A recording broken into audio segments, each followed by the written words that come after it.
Today is part 2 of Paperboy's Presidents and Pedophiles, the Johnny Gosch story.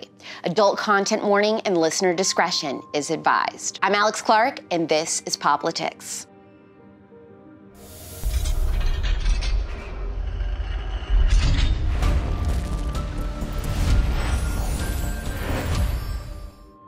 In the last episode, we heard that Larry King, a politician hailing from Omaha who ran a credit union, was allegedly pimping out young boys as sex slaves to high-profile politicians like George H.W. Bush and wealthy elites, including Hunter S. Thompson, at parties all over the country. One man named Paul Benassi claimed to have been one of the early victims of this ring and revealed that most recently he was forced to participate in the kidnapping of a 12-year-old Des Moines, Iowa boy named Johnny Gosch. According to Paul, these pedophile parties would start off normal enough. The men would even bring their own wives and kids, but towards the end, some of the men would stay behind after their families had left, which is when the sex party would start. The victims were picked up off the street, from orphanages, or from Larry King's favorite nonprofit, Boys Town, with the promises of a better life. They had no idea that they were about to be molested, raped, and tortured for years by some of the most powerful people in the country. There were people involved who would secretly take photos of the boys in their hometowns. They would then present prospecting men looking for a child sex slave with a catalog that they could point to which boy they wanted. Then a plan was put in place for them to go and snatch the boy.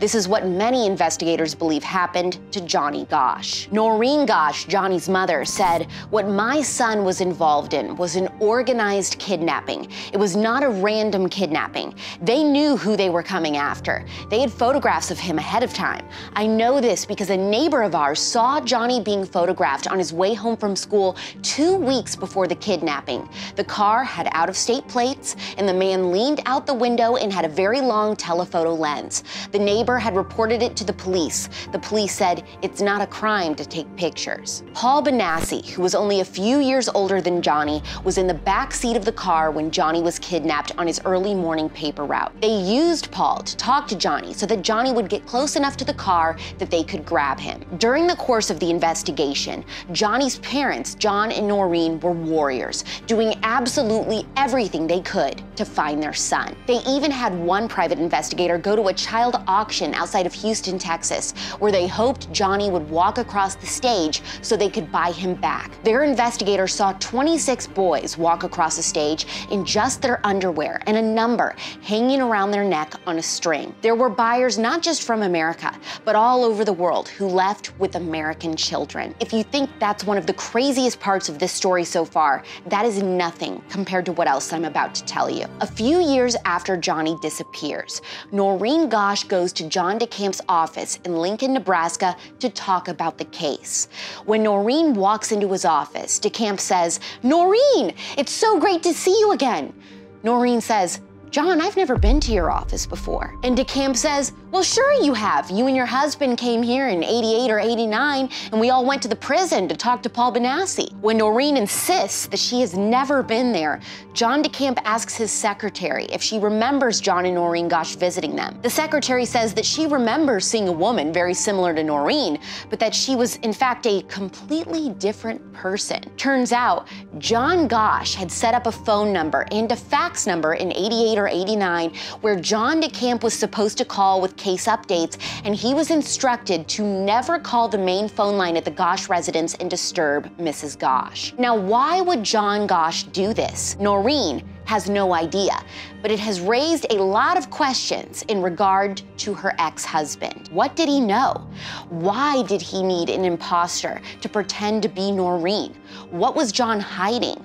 Noreen discovers 25 people had all been introduced to this mystery woman claiming to be her. If you think that's spooky, let me just paint the picture of what happened a few years later in 1997. Noreen hears a knock on the front door at 2:30 in the morning. It's her son, Johnny, and another young man she's never seen before. They come in and talk to Noreen for about 2.5 hours and confirm everything Paul Benassi has said. John goes into detail with his mom about the high-level prostitution and drug ring he has been abducted into, while occasionally looking over to the other person for approval to speak. Johnny says he is still in danger, but then refuses to tell Noreen where he is staying before vanishing once again. 2 out of 4 child witnesses in the Larry King case end up recanting their interviews, leaving only Paul Benassi, who had gone to jail for touching his own cousin when he was a minor, and a girl named Alicia Owen, who went to jail for writing bad checks. The media paints them to be criminals,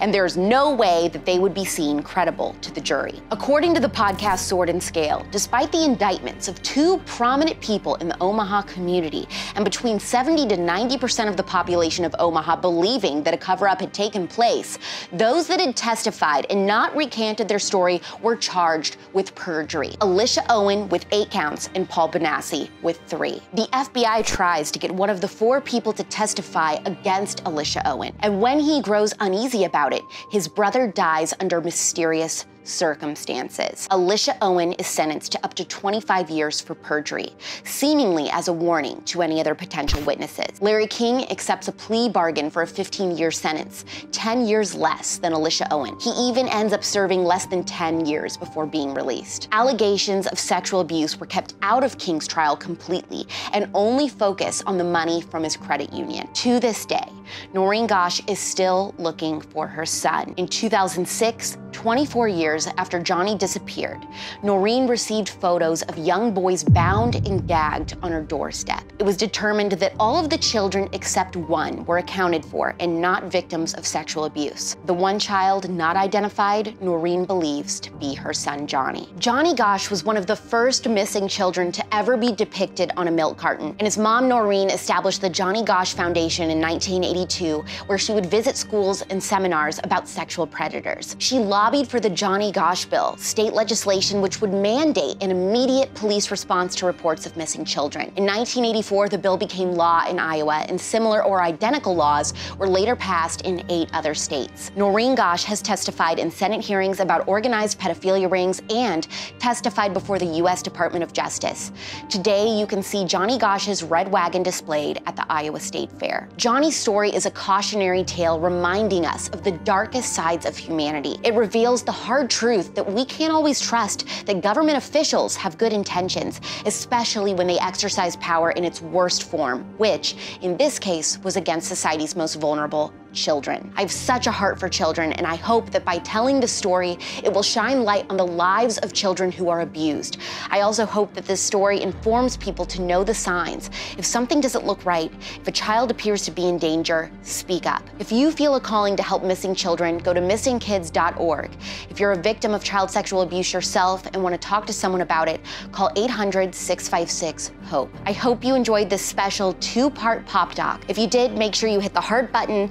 Do you think Johnny actually came back and visited Noreen? That's a very controversial part of the case. Also, be sure to let me know what other stories we should do a Pop Doc on.